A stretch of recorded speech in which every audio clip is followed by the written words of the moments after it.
The point of this is to provide the best facts-driven show that we possibly can. Ideally, you have a glue guy who is good. Hashtag glue guy, hashtag locker room guy. You can't go sign Bobby Holik to $1 trillion.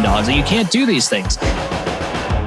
Very satisfying. The absolute best NYR show in town. This is the Liberty Blue Rangers Podcast. With Andrew Chelby and Nick Zararis.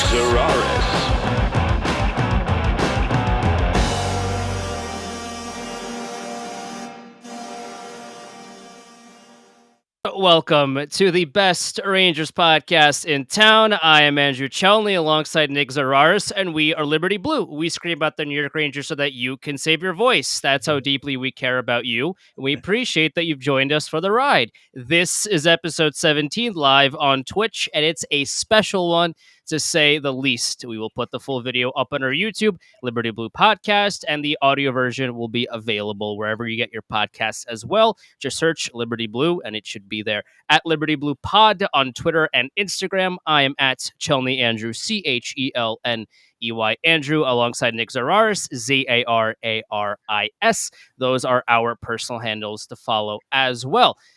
He's becoming the first ever guest on Liberty Blue. You hear him on your TVs. He's the voice of the New York Rangers, and he's an absolute legend, and we are honored to have him on. It is the great Sam Rosen. Sam, how you doing? I'm doing great, guys. Thanks for having me on. As we were talking before we went on, it's kind of a lull before we get going next week, but once we start to go next week, it's going to be a great run, and everyone's excited around the Rangers organization, around the network. A lot of excitement for this Rangers team after what went on last season. So you want to start, Andrew? Nick, all yours. Okay, so you mentioned it right there, Sam, that last year, a very exciting year. They went very far in the playoffs, made the conference finals. How would you describe the energy around the team this year being different from last year? Because last year, new coach, a few new guys in the organization. What's different this year? Just kind of a growth in confidence. You know, the veteran players and even the young guys. I had a real nice chat with Adam Fox this morning, who, even though he's a quote-unquote veteran, is really a young guy. And he went through his first NHL playoff experience, and he said to me he'd trade in the entire regular season just to play in the playoffs. Put us in the playoffs. He loved it that much.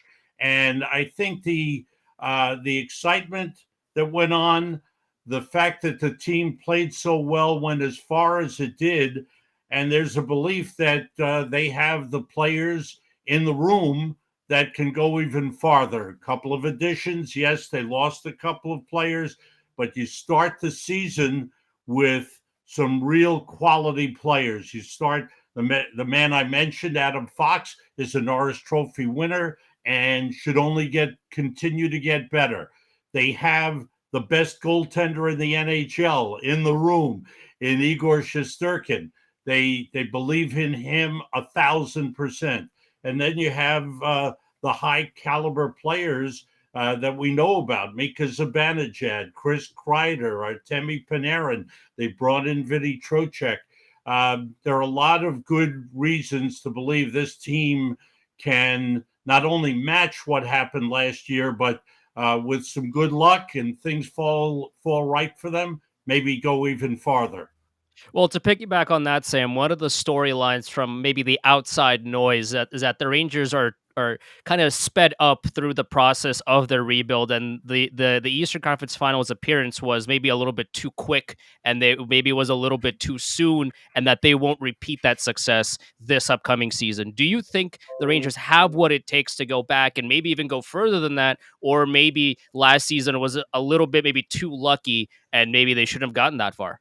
I don't know that you can call a season in the NHL of 82 games lucky, especially when you have a team that registers over 100 points in the regular season, makes a strong bid to win a very, very tough Metropolitan Division, and then accomplishes what they did by winning 2 rounds and winning the first 2 games in the third round of the playoffs. No, I don't think there was, you could call that luck at all. That was the outgrowth of a team that grew during the course of the season, brought in a new coach who really related well to the players. The players responded to him. The new president and general manager, Chris Drury, made some really good moves, especially at the trade deadline, to bring in players that were ready to play in the playoffs and contributed. And then, of course, the growth of the man I mentioned before, Igor Shesterkin. He's not a baby. He's 26 years old. He's a veteran now. He does have a new baby. He and his wife had a baby in the off season, but he is very serious about the way he approaches his job. And now we have a new captain on the New York Rangers, and Jacob Trouba, well-respected player who leads the physical nature of this team. So a lot of good things on this team. The key, as always, and I think you alluded to it, is the growth of the youngsters. They have 3 outstanding young players and future stars in the league in Alexis Lafreniere and Capo Caco and Philip Hedl. They played very well together in the playoffs, and they were significant contributors. If they can continue that growth, if Lafreniere, who scored 19 goals last season, can score 25 to 30 this season, if Caco can become more of an offensive threat and stay in the lineup, avoid injury, if Hedl can play up to the potential that he's shown, this team can take that extra step and make that push toward the Stanley Cup. So, no, I think there are a lot of good signs. And, of course, like anything in sports, you got to be lucky with injuries. If they lose a couple of key players, the season could fall apart. If they stay healthy, then they have a chance to go a long way. You mentioned Coach Gallant there before and how his arrival last year kind of spurred a positive change for the team. How would you describe him? Because it's hard for us as fans to get a good read on him in the little snippets we get on TV. A player's coach is probably the best description. And what does that mean? That's a guy who really relates to the players, understands what they go through on a daily basis, gives them enough space to play their game, but yet is a strong enough personality that when he speaks, they listen, they follow the game plan, they stick to the game plan. He never calls out guys in public, but privately, if he needs to, he lets them know he's not happy. For the most part last year, everything fell into place very, very well for him. He's been a successful coach in other places. He was a good coach in Florida. They had a falling out. He was let go. He did a great job, I think we all know, in Las Vegas and taking the Vegas Golden Knights in their first year in the NHL as an expansion team to the Stanley Cup final. He was a terrific, hard-nosed player who rode shotgun for Steve Yzerman for many years in Detroit. So he knows how to play, how to deal with superstar players. He knows how to what it takes to win. And as I mentioned before, he knows what it takes as a player to get ready to play and to give it all you have. You mentioned Jacob Trouba earlier, and I wanted to circle back to that really quickly because there was a report earlier, I believe it was from Larry Brooks, that the Rangers wanted to give Jacob Trouba the captaincy last season, and then that kind of didn't happen, and now he's the captain this season. Can you speak to that at all, and why the Rangers kind of waited until now to give him the captaincy? I don't know if it specifically occurred that they wanted to give it to him. I thought there were a couple of players that certainly could have been named captain and deserved to be named captain. I think Chris Kreider would have been an ideal choice as well as Jacob Trouba. I think Trouba has earned it.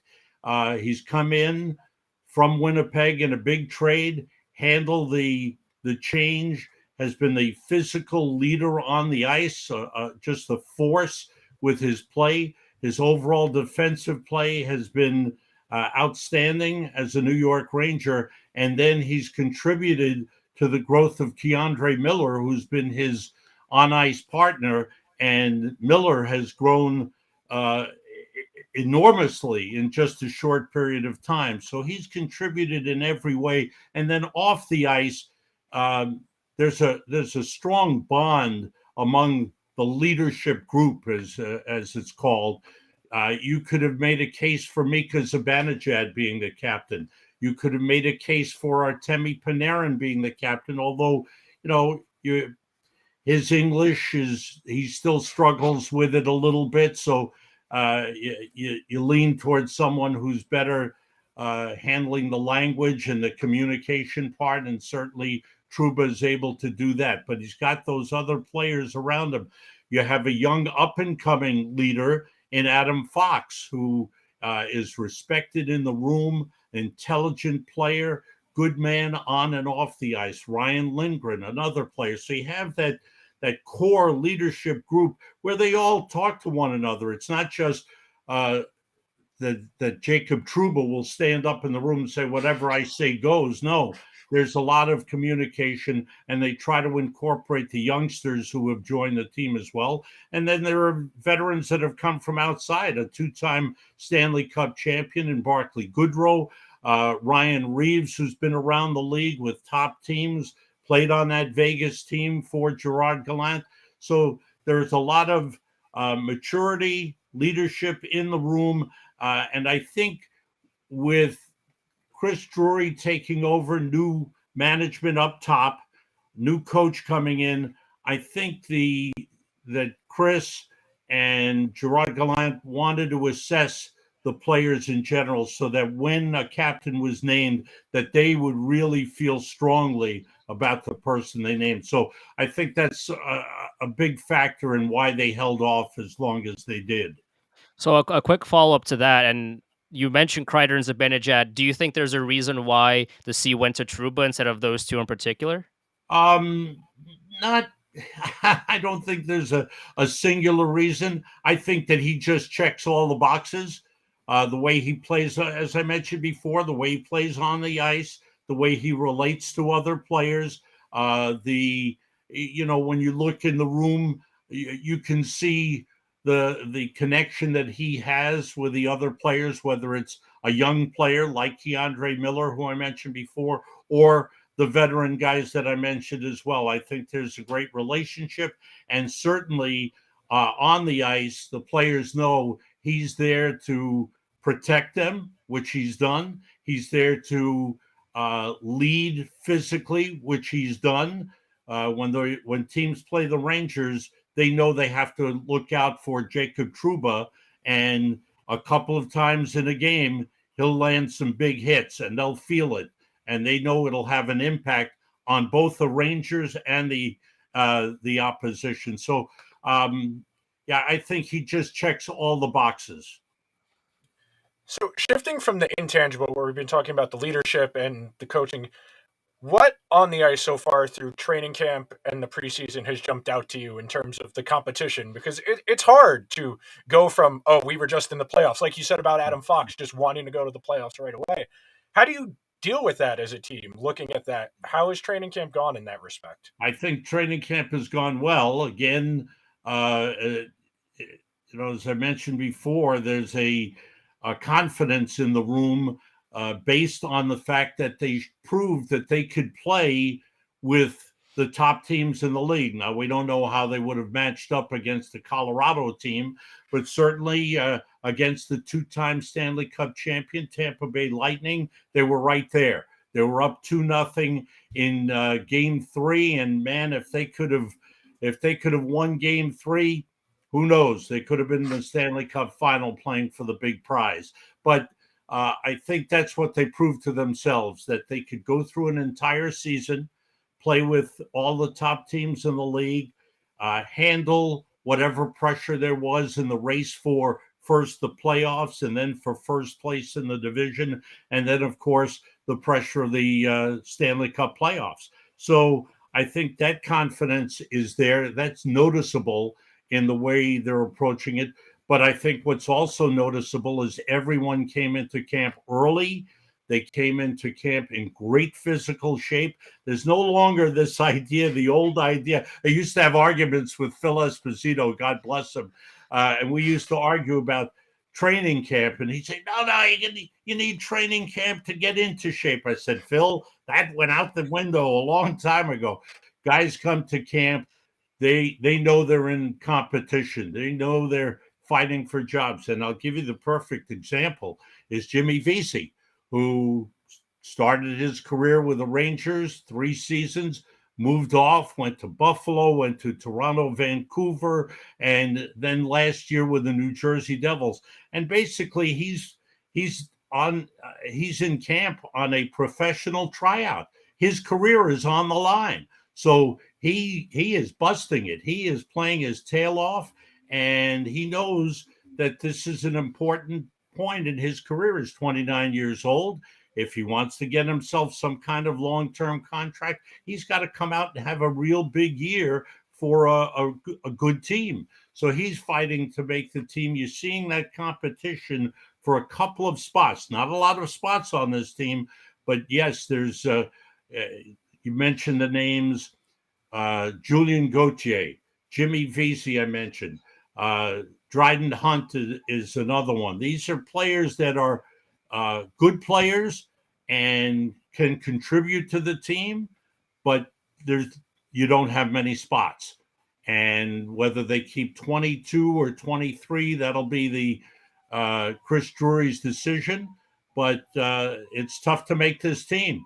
But as I mentioned before, great shape, good competition in camp for the few spots available. Players who may be the future of the New York Rangers, trying to impress the coaching staff. So the guys that are now going down to the American League in Hartford, if there's a call-up, somebody gets injured, they want to be the guy called up to the big club.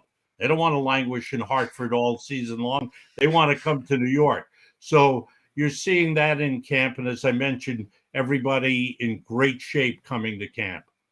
One of the intriguing names, speaking of training camp, is Vitaly Kravtsov, who's back in his second stint now. There's a lot of rumors, especially in the offseason, that he might get moved, he might get traded. What's going to happen? Is he going to come back? But now he is back. He's in training camp. What have you seen out of Kravtsov? Where has he improved? And what kind of message is he sending to the Rangers organization? It'll be very interesting. There's no doubt he's a talented player. He's got good size. He's got good hands, skates very well.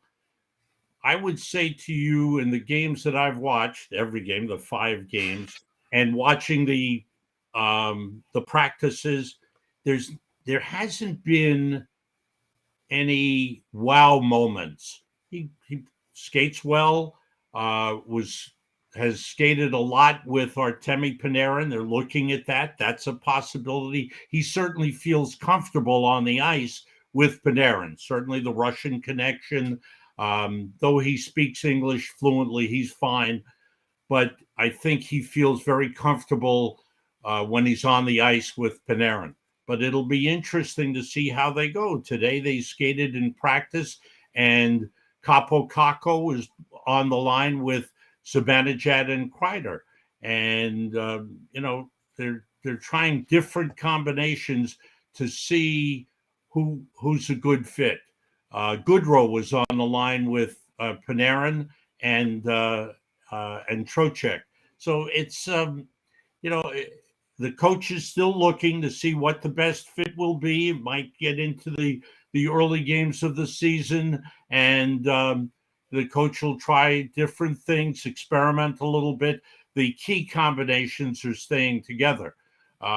You have Lafreniere and Hedl are together.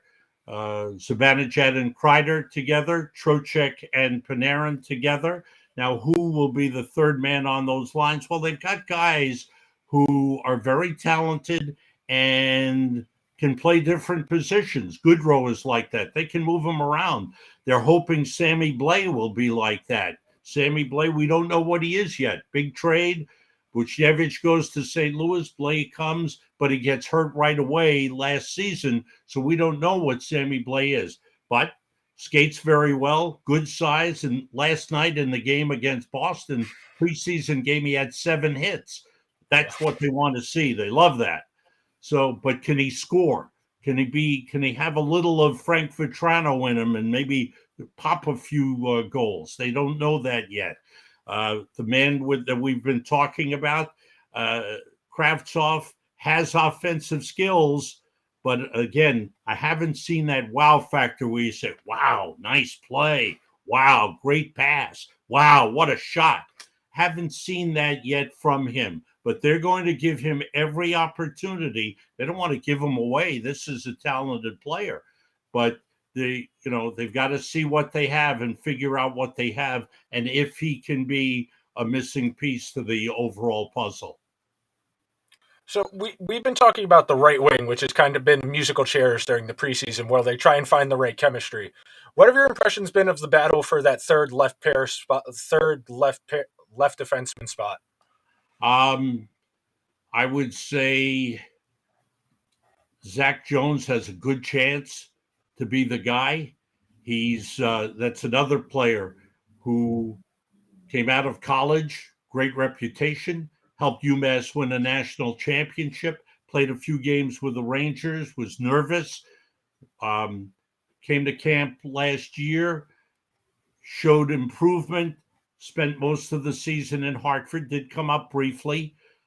This year, came to camp a little stronger. He's not a big man, but the weight that he did put on was muscle, so he can withstand the physical punishment that you have every night. Moves the puck very well. Great hands, skates well, sees the ice well. Could be a real good backup to Adam Fox on the power play. Moves the puck well on the power play. So I think he's got a good chance. They're giving Libor Hajek a long look. This was the forgotten man last year. Libor Hajek, I think they're hoping will play with a little more grit to his game. I think he understands that. This is a key time for him. So you may see a combination of 6 and 7, Jones and Hajek. I think they're both playing well. The guy who has earned his spot is 21 years old, and that's Braden Schneider, who came up last year, played 45 games in the regular season, 20 games in the postseason, and now he looks like he's been with the Rangers for 3-4 years. Terrific skater with a very bright future. You put him in the same category as Keandre Miller, young, up and coming, but already with enough experience that you can trust them on the ice night after night. You mentioned Libor Hajek, and I want to ask you a quick question about him because maybe you can correct me, because maybe I'm in the wrong here. Because whenever I watch Libor Hajek, to me anyway, he's a step behind. He's kind of afraid with the puck. Whenever he has it, he doesn't really know what to do with it. And defensively, when the opposition is coming at him, he doesn't really know what to do. Maybe I'm wrong. Maybe you can explain to me what the Rangers are seeing in Libor Hajek, because to me, I haven't seen much of an NHL defenseman out of him to this point. And the fact that he's still in training camp, to me, is kind of worrying, but maybe I'm wrong. Well, I don't want to say you're wrong, Andrew, because I don't want you to get mad at me.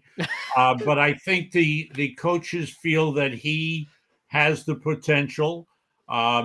He has the puck moving ability. I think the big question mark, and you touched on it, is can he handle the physical pressure? Teams will try to pound him.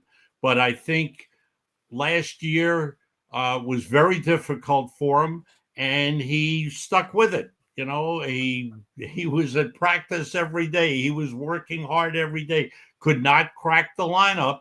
And I think now they're giving him that chance. And this, I think, this will tell the story of Libor Hayek. Has he learned enough? Has he gotten to the point where he can handle the physical pressure and yet play a game that will contribute to what the Rangers want to do, and that's quick puck movement?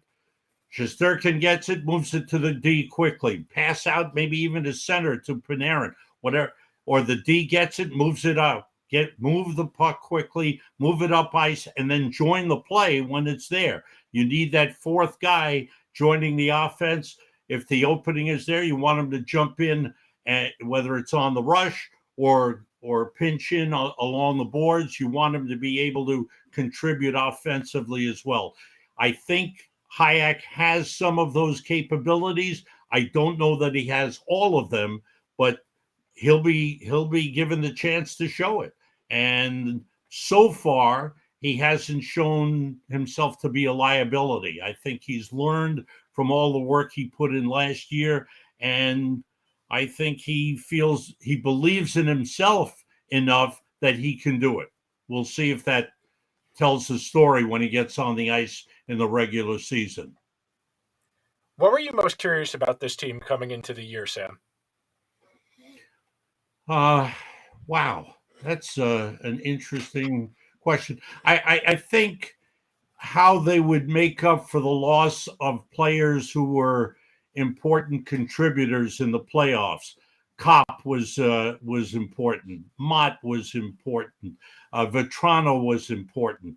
Those were big losses, and certainly a lot. Salary cap had a lot to do with it, but they went out, and of course Ryan Strohm, terrific team player, well liked in the locker room. You know, if he were still here, he would go in that group that I mentioned before as possible captains. He was well liked, had a great ability to deal with the veteran players, to communicate with the veterans, and yet we'd be on the plane, you'd see him walk to the back compartment where the younger players were, and he'd talk to the young guys and see how they were doing, and talk about the game, and talk about how they were handling things.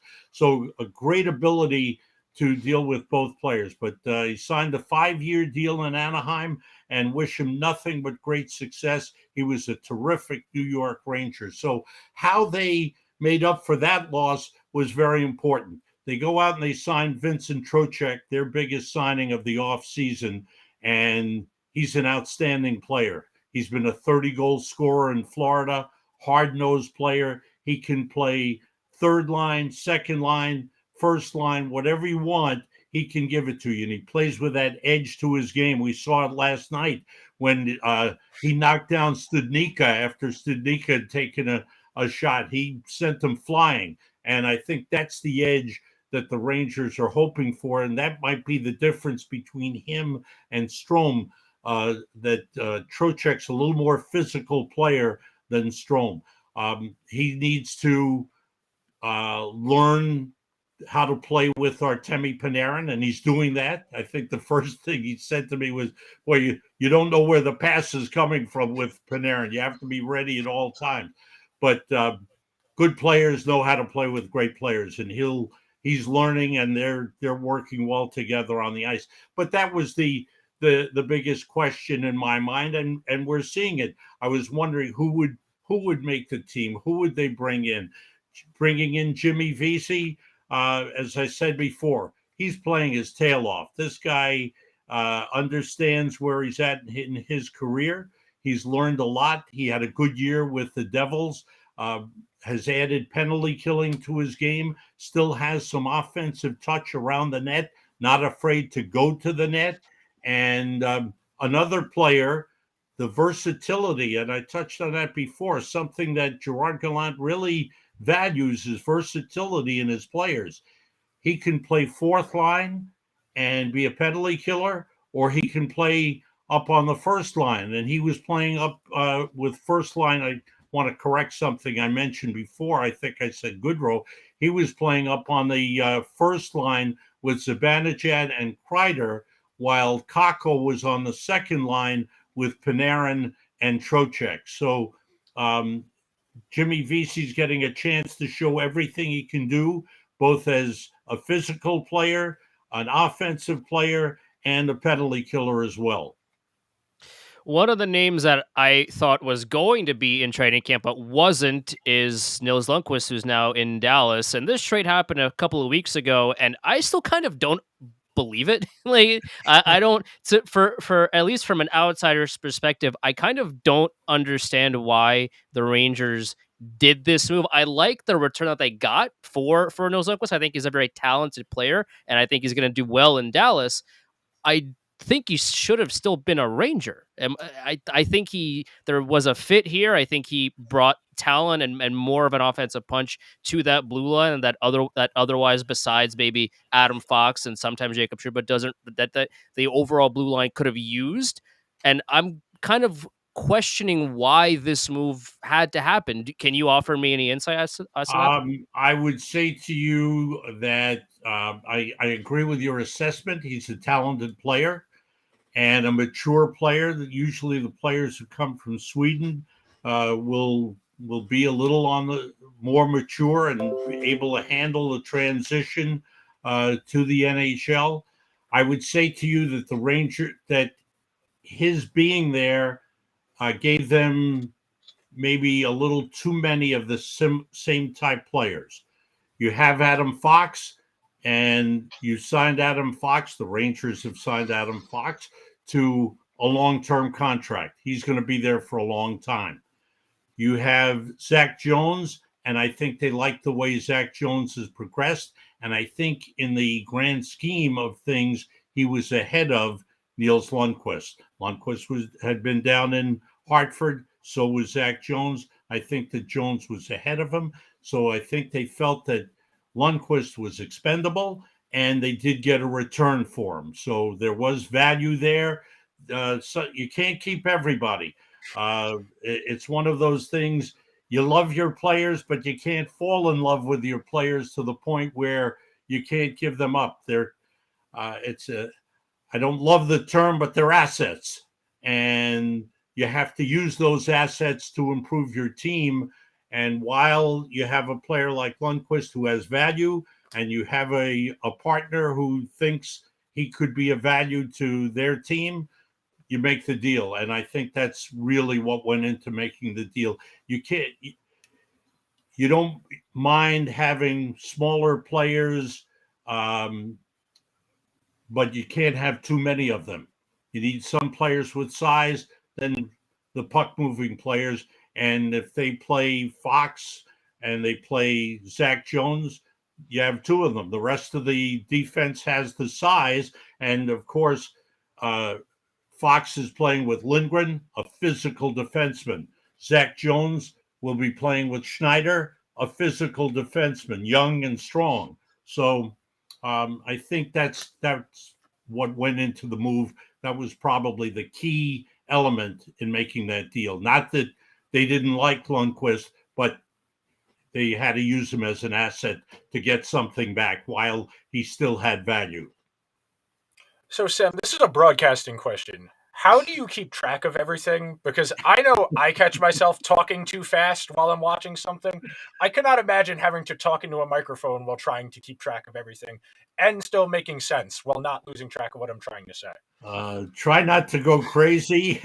try to make sense of things. That's and if you catch yourself saying something factually incorrect, you've got to correct it right away. But there's no doubt you have help in the broadcast booth. I'm working with probably the best analyst in all of hockey, bar none, and that's Joe Micheletti, who knows the game inside out. He knows the players. He knows the coaches. He is a wealth of information. I have a strong statistician, Emmett McGuire, who I've worked with for years. I think I've lost count how many years we've been together. He is a hockey nut, and if he hears me say something incorrect or that's not 100%, he'll give me a high sign.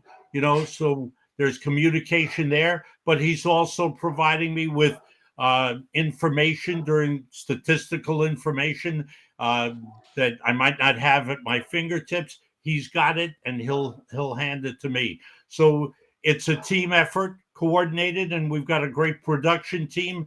You put it all together, and the end result is still the game is the thing. I never presume to believe that people are tuning in to watch or listen to what I have to say. I want to give them something that they'll enjoy. I want to give them information throughout the game, but it's the game that matters. They want to see the game, and my job is always to enhance the game, promote the game. It's a wonderful game. It's a great sport, and I have the good fortune of working with one of the greatest organizations in all of sports, and I want to let people know that they're going to have a good time watching this team. You mentioned Vinny Trocheck here, the newest one of the newest New York Rangers, and he is taking over for now Anaheim Ducks legend Ryan Strohm. Do you feel like he is going to be a better fit with this current core? There was a lot of there was some concern when Ryan Strohm was here that maybe he didn't shoot enough, or that when he did, he missed the net sometimes, which is, as if Rangers fans like to He joke did about score that. 21 He goals did, last yeah. season. He did. But the joke, at least on amongst Rangers, a lot of Rangers fans, is that he maybe didn't shoot enough, and when he did, he tended to not hit the net sometimes. But but for Vinny Trocheck, how do you feel like he fits into this team? How do you think he slides into the roster, and is he overall a better fit than Ryan Strohm is? I wouldn't say a better fit. That's not fair to Ryan Strohm. Ryan Strohm was a good fit with the Rangers, was a good second line center, and his relationship with Artemi Panarin was outstanding. They trusted each other on. They're very good friends off the ice, on the ice. Tremendous trust. If there was a failing in Strom's overall game, it might be that he was a playmaker who was playing with another playmaker. And yes, maybe he should have shot more. I think Vinny Trocheck will be a real good fit. I've liked his game when he played with Florida because of that hard-nosed, gritty attitude. The coach, Gerard Gallant, knows him, had him in Florida when he was there, albeit as a younger player. He's grown. He was more of a third line player with Carolina that, again, checking forward, gritty, not afraid to go to the corners, not afraid to go in front of the net. And as I touched on earlier, he scored over 30 goals with the Florida team. When I went to him, I said, "How did you score 30 goals?" And I'm glad he didn't smack me across the face. What do you mean? No, he's a great guy. And he said, basically, they're two big guys, Barkov and Huberdeau, both got injured, so they needed him to shoot. So he's not afraid to shoot. Hopefully, he won't defer to Panarin all the time. Obviously, Panarin is a leader on the power play, but I think you'll see Trocheck shoot the puck, and that combination I think will be very good because both are good passers.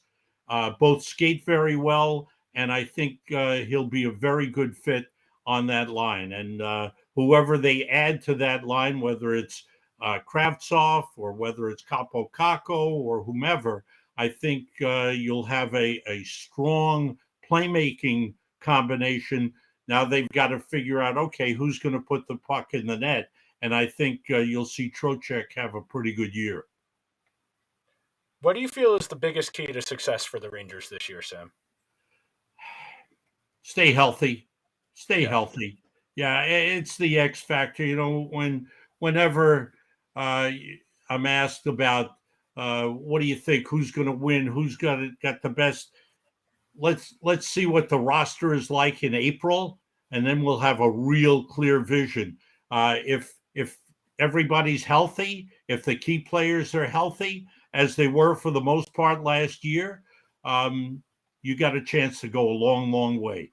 If something happened, God forbid, something happened to Igor Shesterkin, Rangers would be in serious trouble. But you got to stay healthy. We know what type of game hockey is. It is a great sport, physically demanding sport. And if you can get through the 6-month regular season and get to that 2-month race for the playoffs, that championship time in May and June, and you can be healthy and your key players are going strong and get hot at the right time, you've got a chance to go a long way and maybe win it all. And this team is getting very close to that point. There's good talent. It's growing, as I mentioned before. How much those youngsters contribute to the success of this team. Lafreniere, Kakko, Hedel, now Kravtsov, put him in the mix. How much they contribute to the success of this team will go a long way in determining how far the team goes this year. Well, you mentioned the kids in Lafreniere, Hedel, and Kako, and one of the debates amongst Rangers fans is, do you keep the kid line together, or would you break them up and have them play on different lines to get them more ice time? Let's say, Sam Rosen, that you are now Gerard Gallant. Would you keep that kid line together, or would you break them up? If they're going and they're producing goals, it's not just enough to look good on the ice and make nice plays, and they do. But if they're going strong, yeah, I like them together. I do. Lafreniere, but there's another player, Lafreniere, 19 goals last season. Can he up that number? And he loves to be a playmaker. Hedel might be the dark horse here. He wants to be a shooter. He talked about, he went home to the Czech Republic and he worked on his shot every day. He said, I worked on my shot. So it'll be interesting. Kakko he needs to stay healthy. He's strong. He gets involved physically. He's got great tools. What a goal he scored last night. I mentioned the wow factor, that backhander that he scored on the breakaway. That was a wow. And so, yeah, I would say as a coach, you never lock yourself in. If that line is going well, keep them together and let them lead the team. If you need help somewhere else, then you take one of those guys and you keep two together and move one somewhere else. So as a coach, you have to be flexible. That's what I talked about. One of Gerard Gallant's strengths as a head coach is he likes versatility and he likes players that he can move around. They brought in Andrew Kopp last year. He played on first line, second line, third line. He was a deadline acquisition. They bring in Barclay Goodrow. Goodrow plays on any line. He can score when you need him. He'll score the odd goal. He'll be a checking forward. You love to have that versatility where you can move guys to different spots, and that's something that you have in all three of those kids on the kid line. They all have the versatility. Hedel can play center. He can shoot the puck. Lafreniere can play left wing or right wing. Kakko can play left wing or right wing. So there's versatility there, and if you need them, if you need to break up the line, you do it. Otherwise, if they're the hottest line on the team, play them. Play them 20 minutes a game. Go for it. All right, this is my last question. This is a funny one, and someone gave me this idea actually, because they're also in broadcasting, so they asked me to ask you this. So, have you ever caught yourself? What is the funniest thing you said? Wait a minute, what did I just say? What's your funniest on-air mess up you've had? Oh, wow. I tried very hard not to have those. Yeah. I probably would have to go back to the early days when I was just starting out. And I was doing radio, filling in for Marv Albert on radio on the Rangers broadcast. And I was working with Sal Messina, who was the analyst, a Hall of Famer, and a great, great guy. And it was I might have been the first game he and I worked together. So I come down to the booth at least if it wasn't the first, it was the second. I come down the radio booth with a cup of coffee, and I put it down in front of me, and he looks at me with strange eyes and says, "You going to keep that coffee there?" I said, "Why? That's not a problem. Yeah, I drink it during the game, and when it gets cold, I'll refill it." He said, "All right, be careful." So game starts and the action's going, and I'm into it, and this and that, and somebody scores a goal. I jump up, and there goes the coffee all over everything. My papers, his papers, the microphone, it's everywhere. And Sal quietly says on the air, "Have an accident, Sam?" So it was we grabbed as many paper towels as we could, and we're trying to call the game while we're mopping up the desk in front of us. But that's the one that I always recall because Sal kind of knew it was going to happen, and it did. Last one out of me, Sam. I think this question is timely with given how Henrik and a bunch of other Rangers legends were ringing the bell to the stock exchange earlier today. You've watched virtually every second of Henrik Lundqvist's career, and now you're watching virtually every second of Igor Shesterkin's career as he performs his magic tricks on the ice, just like his predecessor. I'm going to put you a little bit on the spot here. And given what you've seen out of him to this point, do you think that Igor Shesterkin, if he stays healthy and continues on this path that he is right now, has the potential to be at least as good or maybe even better than Henrik Lundqvist? Um, I would say he's in that class, but he's got to play 10 to 15 years at that level to be Henrik Lundqvist. But there's no doubt that Igor Shesterkin has the capability of being a great goaltender. We've had some outstanding ones, as you know. Eddie Giacomin, Hall of Famer. Even in the old days, I go back to when I was a kid watching Gump Worsley, who had no help, very little help on the ice with some bad Rangers teams, went up to Montreal and became a Hall of Famer. But Mike Richter, as good as it gets, and Henrik Lundqvist, he has set the bar. He's set the bar right now for modern day Ranger goaltenders.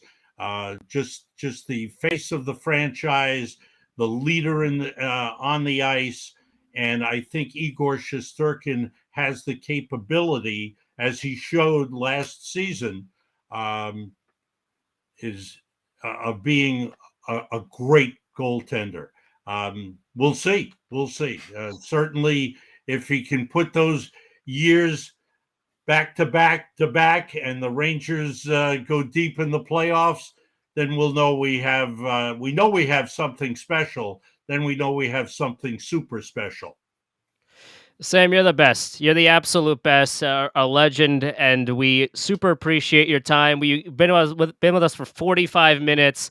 Way too. It's never enough time, but you are so gracious with it. We really appreciate you stopping by, giving us a few minutes. Hopping on the video as well. We're live on Twitch and YouTube and Twitter and all these things, and to see you, and we're having a conversation. It's amazing, and thank you so much for the time, and have a great season. We'll talk to you very very soon, hopefully. Andrew, Nick, thanks. It's a pleasure being on. As you can tell, I love to talk hockey and especially Rangers hockey. But anytime, I love it. Thank you very much. Thank you so much, Sam.